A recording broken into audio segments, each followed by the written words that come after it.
ফিরে এসো সুরঞ্জনা, নক্ষত্রের রূপালী আগুন ভরা রাতে। ফিরে এসো এই মাঠে ঢেউয়ে, ফিরে এসো হৃদয়ে আমার। দূর থেকে দূরে, আরো দূরে, যুবকের সাথে তুমি যেও না কো আর। কি কথা তাহার সাথে, তার থাক থাক, প্রণাম করতে হবে না। যে বাপ বাঁচলো কি মরলো তারা খবর নেওয়ার কথা চিন্তা করো না। একটা চিঠি দিতে পারো না, সে বাপের পায়ে ধরে নেওয়ার কোনো দরকার নেই। চিঠি লিখবো? আপনি তো চিঠিতে শুধু একই কথা, কবে আমি বাড়ি ফিরে যাব, থাকবো ওখানে, আর নয়তো কবে বিয়ে করব, এই প্রশ্ন। সব তো কথা হয়ে গেছে। তোমার সঙ্গে যে ছেলেটি থাকে সে কোথায়? অফিসে গেছে। তাহলে দু একটা ব্যক্তিগত কথা বলা যেতে পারে। হ্যাঁ, তো বলা তো যেতেই পারে। আর যদি খুব অপবিত্র বলে না মনে করেন তো বিছানায় এসে বসতে পারেন তো।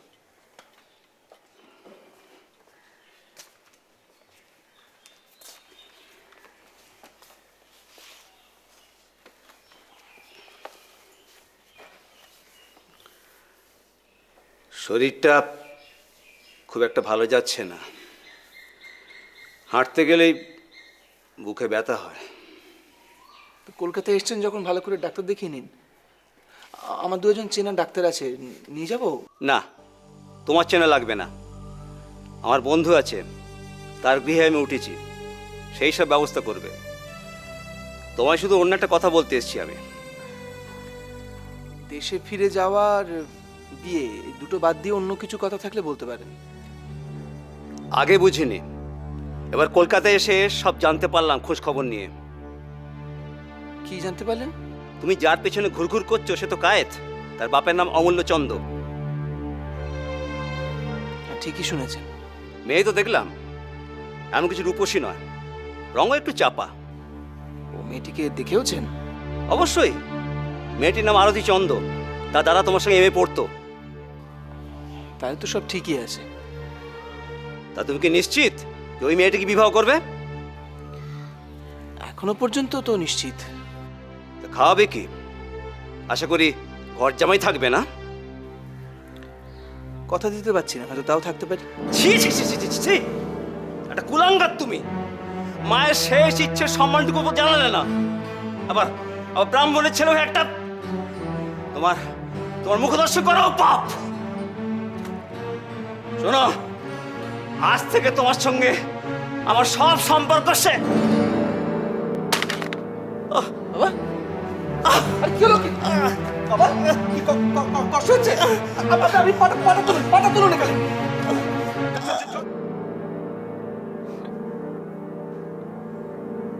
আজ আর শুনতে হবে না। একটাও যদি আমি কথা বলেছি ওর সঙ্গে।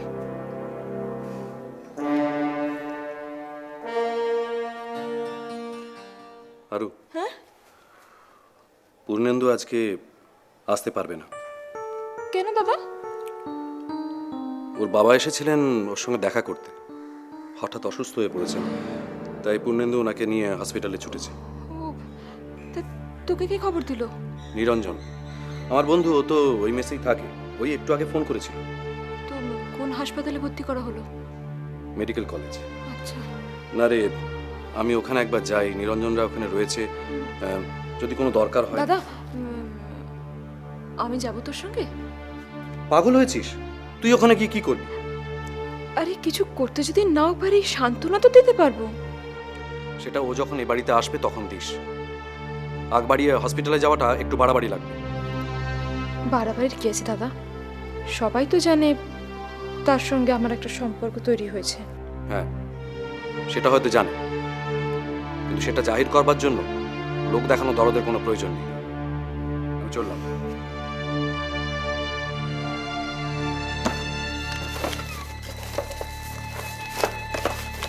ঘড়ির কেসটা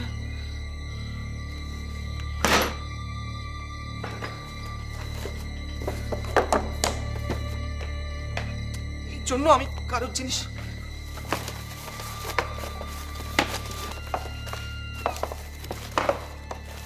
কে নিল?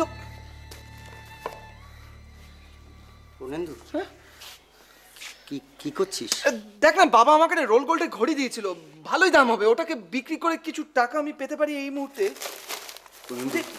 হ্যাঁ, ওসব ছাড়, তুই একটু বস এখানে। তো বসবো কি, আমার এখন দরকার টাকার। বাবা হসপিটালে 500 টাকা জমা দিতে হবে, আর টাকাটা ঠিক মতো যদি না দিলে, ওরা চিকিৎসা শুরু না করে, তখন আমি কি করবো বলতো? মাথাটা খারাপ হয়ে যাচ্ছে আমার এখন। হ্যাঁ, তোরা কেউ টাকাটা আমাকে একটু ধার দিতে পারিস অন্তত কয়েকদিনের জন্য? কি করবো আমি বুঝতেই পারছি না।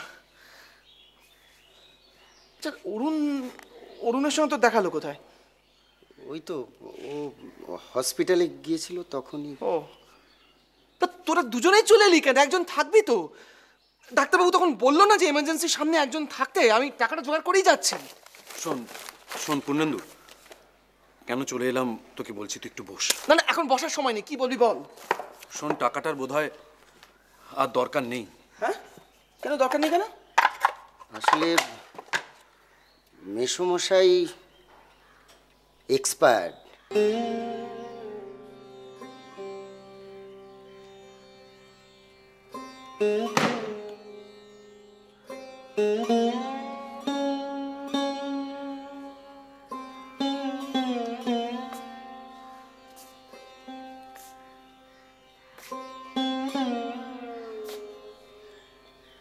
বাবা নেই?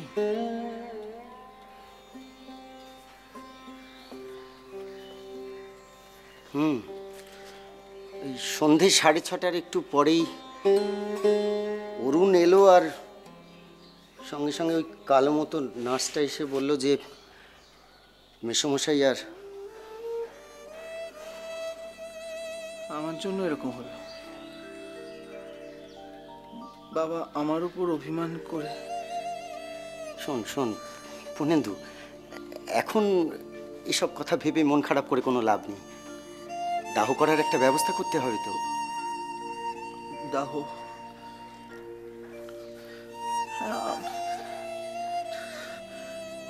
আমি থাকবো না এখানে, আমি বাবাকে নিয়ে ফিরে যাব দেশে। বাবার খুব ইচ্ছে ছিল জানিস, যে মাকে যেখানে দাহ করা হয়েছে সেখানেই বাবাকে ফিরে তুই যাব। দেশে ফিরে যাবি? হ্যাঁ হ্যাঁ তোর দেশ মানে তো সেই কাটোয়ায়। হ্যাঁ, হ্যাঁ, আর সে তো অনেকটা রাস্তা। অনেকটা রাস্তা হোক, কিন্তু যাব। বাবাকে নিয়ে আমাকে ফিরে যেতেই হবে।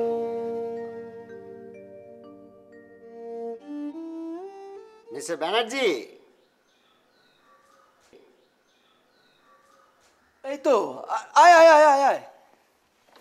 কি মিস্টার পূর্ণেন্দু ব্যানার্জি, কি ভাবছো এত? কবিতা? না, কবিতা আর কোথায়, ভাবছি ভবিষ্যৎ। ভবিষ্যৎ ভেবে কিছু হবে না ব্রাদার, ভবিষ্যৎ নিজে হাতে গড়ে নিতে হয়, বুঝলে? যারা থিঙ্কার তাদের জন্য থাকে অতীত, আর যারা ডুয়ার তাদের জন্য থাকে ভবিষ্যৎ। তারপর এতদিন বাদে অফিসে টেলিফোন করে জরুরি তলব? কারণ একটা আছে, কিন্তু তোর নিশ্চয়ই খিদে পেয়েছে, কি খাবার আনাই? না নেই, কিচ্ছু খাবো না, তুই বস তো। কেন? আচ্ছা, চিপ ক্যান্টিন থাকতে কেউ পয়সা খরচ করে কেউ খায়, তুই বল? আচ্ছা, তোকে কতদিন বললাম তুই একদিন আমাদের অফিসে আয়, এসে লাঞ্চ করে যা, তুই এলি না। 4 আনা এত খাবার দেখবি খেয়ে শেষ করতে পারছিস আরে না। ঠিক আছে, সে না যাবো একদিন। ঠিক আছে, এখন একটু গপ্প গাছা করি, হ্যাঁ। পরে গিয়ে চা নিয়ে আসবো। তুই আনবি কেন? ওই বিডন স্ট্রিটের মেসের মতো কোনো খগেন টগেন নেই এখানে? না, তবে আছে একটা এখানে, সে স্যাম্পল বিশেষ। আচ্ছা, তুই এই মেসটায় কতদিন যেন এলি? ওই তো, তুই বিডিন স্ট্রিটের মেসটা ছেড়ে চলে গেলি, হ্যাঁ। তারপরে আমি চাকরি নিয়ে কলুটলায় চলে এলাম। 1 বছর তো হয়ে গেলই। দিনগুলো কিরকমভাবে কেটে যায় না, ঝড়ের মতো। ঝড়ের মতো? তা তোমার জীবনে কোনো নতুন ঝড় ওঠেনি? উঠেছে। উঠেছে? বলো ব্রাদার, বলো, হাত মেলাও। আচ্ছা, তুই আগে পুরোটা শোন তো, তারপর হাত ধরাধরি করবি। আরে কেসটা খুব জমাটি মনে হচ্ছে, তুই বল না, বল বল। তুই শোন না আমার কথাটা। তুই আমাকে বলেছিলি না যে গেলবার পুজোর সময় তোর সঙ্গে আরতির দেখা হয়েছে? গেলবার? না না, গেলবার তো নয়, তার আগের বার। আর দেখা মানে, আমি তো আরতিকে ওই ট্রেন থেকে নামতে দেখেছিলাম ঢাকুরিয়া স্টেশনে। আচ্ছা, একটা কথা তুই বল, বিয়ে হয়েছে এটা শিওর। মেয়েদের মাথায় সিঁদুর থাকলে তো তাই মানে দাঁড়ায় ব্রাদার। আচ্ছা আচ্ছা, তারপর কি হলো বল। তুই তুই আমাকে বলেছিলি যে ও স্টেশনে নামলো, তারপরে একটা রিক্সা নিয়ে লেভেল ক্রসিং পেরিয়ে চলে গেল, তাই তো? বাবা, তোর তো একবার ডিটো মনে আছে দেখছি। তুই বাদ দে না, তারপর কি হলো বল। তার আর পর নেই, নেই কোনো ঠিকানা। বি সিরিয়াস নিরঞ্জন, এরপর একটা ঘটনা ঘটে গেছে। ঘটনা? কি ঘটনা? বলবো, কিন্তু তার আগে তোকে আমার একটা কাজ করে দিতে হবে। তা বল। তুই তো সেলসের কাছে বিভিন্ন জায়গায় ঘুরিস, আরতি এখন কোথায় থাকে এই ঠিকানাটা তুই আমাকে জোগাড় করে দিতে পারিস? আশ্চর্য। আচ্ছা, 2 বছর আগে তাকে আমি ঢাকুরিয়া স্টেশনে দেখেছিলাম, মানেই তো এই নয় যে সে এখন ওখানেই থাকে। হয়তো আগে ছিল, এখন অন্য কোথাও চলে গেছে।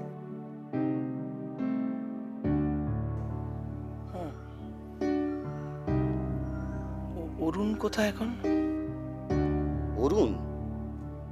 না, তাও তো জানি না। তা হঠাৎ একদিন পর? আচ্ছা, তোর মাথায় কি ভূত চাপলো নাকি? ভূতই চেপেছে রে। সে ভূতের দেখা কি করে পাবো সেটাই ভাবছি। অনেক সহ্য করেছি, অনেক সহ্য করেছি আমি। এইবার ওই ভূতটাকে এই অফিস থেকে ঝেঁটিয়ে তাড়াবো বলে দিলাম। আমার মনে হয় পূর্ণেন্দুর বোধহয় জ্বর ঠর হয়েছে। থাক, তোমাকে আর আমরা গাছি করতে হবে না।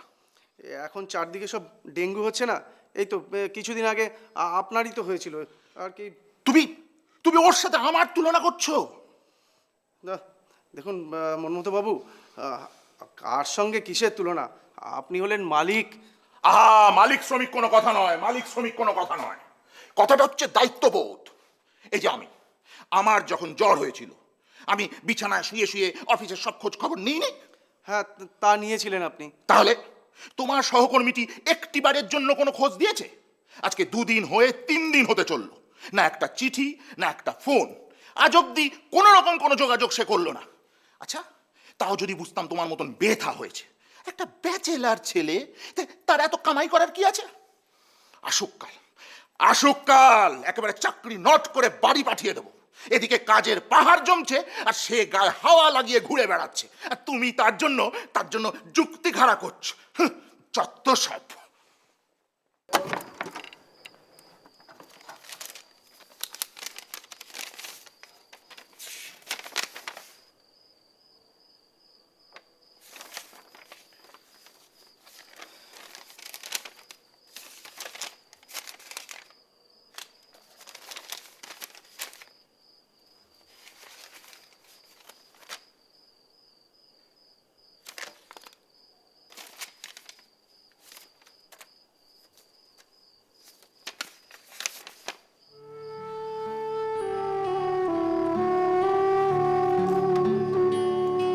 বাবার মৃতদেহ নিয়ে সেই যে দেশের বাড়ি চলে গেলে, আর তো কোনো খবরও পেলাম না। তোমার কি মনে হলো আমার বাবা তোমার এত বড় সুখের কথা ভুলে গিয়ে তাড়াতাড়ি ধরে বেঁধে দিয়ে দিবেন বিয়েটা? আর যাই হোক, অতটা নিষ্ঠুর আমার মা বাবা নন। তুমি যদি আজকে দেশের বাড়ি থেকে আমাকে ভুলে গিয়ে থাকো, তাহলেও আমি কোনো দোষ দেব না। ধরে নেব এই ছিল আমার অদৃষ্টের লিখন। কলকাতায় এসে অনুকম্পা দেখানোর আর কোনো দরকার নেই। আর কোনো দিন আমাদের দেখা না হলেই ভালো হয়। স্টেশনে নেমেই ছুটে চলে এসেছি তোমার এখানে। আরতি,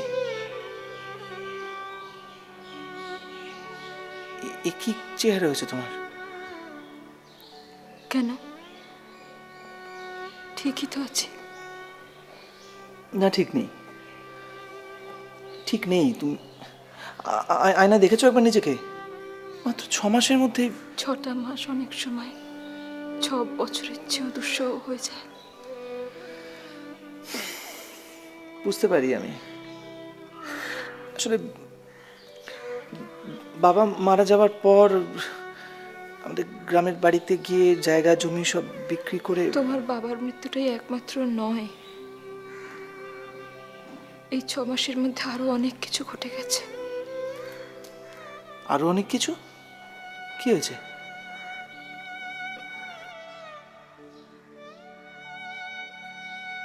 দাদা হঠাৎ খুব অসুস্থ হয়ে পড়ে। প্রথমে প্লুরিসি ধরা পড়েছিল, এখন আরো কিছু বড় অসুখ বলে সন্দেহ করা হচ্ছে। সে কি? এসব তো আমি কি, কোথায় এখন অরুণ? গত সপ্তাহ পর্যন্ত বাড়িতেই ছিল, কিন্তু টিবি সন্দেহ করা হচ্ছে বলে এখন হাসপাতালে দেওয়া হয়েছে। টিভি? তুমি তো এসব কথা কিছুই আমাকে চিঠিতে লেখোনি। কি হবে তোমাকে জানিয়ে? আমার সঙ্গে সম্পর্ক রাখতে চাইছো কিনা সেটাই যখন বুঝতে পারছি না, তখন অন্যদের কথা লিখে আর শুধু শুধু বিব্রত করবো কেন? না না, এ কি কথা বলছো তুমি? তুমি বিশ্বাস করো, আমি আজও তোমাকে সেই প্রথম দিনের মতোই ভালোবাসি। তোমার বিশ্বাস হচ্ছে না তো? আচ্ছা বেশ, তাহলে চলো আমরা আমরা আরেকটা বিয়ের দিন ঠিক করি সামনেই। না, আর তা হয় না। কেন হয় না? দেখো, তোমার আমার বিয়ের ব্যাপারে যার সব থেকে বেশি আপত্তি ছিল তিনি তো নেই আজকে। তোমার বাবার কথা বলছো? হ্যাঁ। তিনি মারা গেছেন, আর 1 বছরও হয়নি। শাস্ত্র মতে 1 বছর না কাটলে বিয়ে করতে নেই। শাস্ত্র? তুমি শাস্ত্র মানো? আমি মানি না, কিন্তু বাবা মা তো মানেন। আর তাছাড়া আমি এখন ঠিক বিয়ে করার মতন মানসিকতাতে নেই। তোমার বাবা মারা গেছেন বলে তুমি দেশে গিয়ে 6 মাস বসে রইলে। তোমার সুখ থাকতে পারে,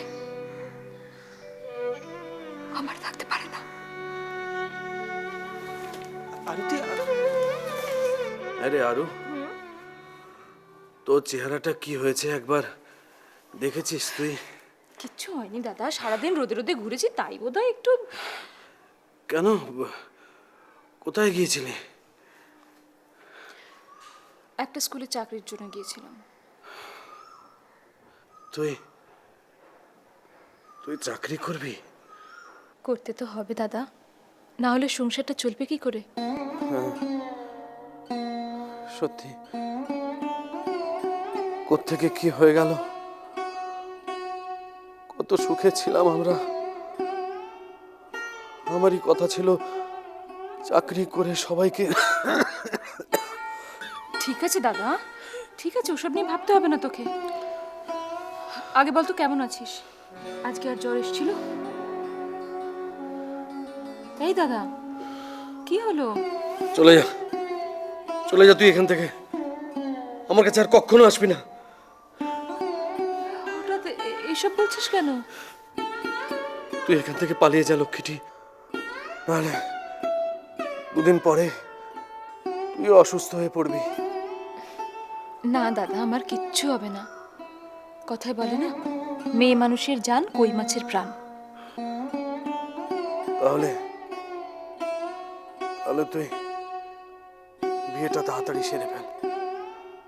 পূর্ণেন্দুকে একটা চিঠি লিখে কলকাতায় চলে আসতে বল। আমি চিঠি লিখেছিলাম যাতে সে কলকাতায় না আসে, কিন্তু সে কলকাতায় চলে এসেছে। কি আশ্চর্য মেয়ে তুই! কলকাতায় না আসার জন্য চিঠি লিখেছিলি কেন? এসে কি করবে? আমি তো এখন বিয়ে করব না। বিয়ে করবি না? কেন, কেন করবি না? আচ্ছা দাদা, তুই অসুস্থ, হাসপাতালে পড়ে রয়েছিস, আর আমি যাব বিয়ে করতে? পাগলামি করিস না আরু। দেখ, তোর বয়সটা বেড়ে যাচ্ছে। এরপর যদি তোকে পূর্ণেন্দু আর পছন্দ না করে। দাদা, বয়স বেড়ে গেছে বলে যদি কারোর বিয়ে করতে অসুবিধে থাকে, তাকে বিয়ে না করা অনেক ভালো। দেখ, তুই আবার ভুল করছিস। আমার এই অসুখ আর কোনোদিনও ভালো হবে না। তার জন্য তুই নিজের সুখ স্বাচ্ছন্দ্যটুকু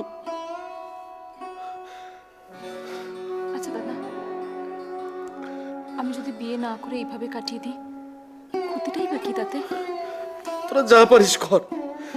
দেখ অন্তত আমার মুখ চেয়ে তুই পূর্ণেন্দুর কাছে একবার যা।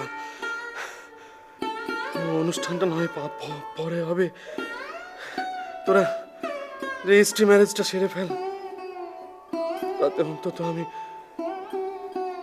আমি শান্তিতে মরতে পারবো। যা, চলে যা।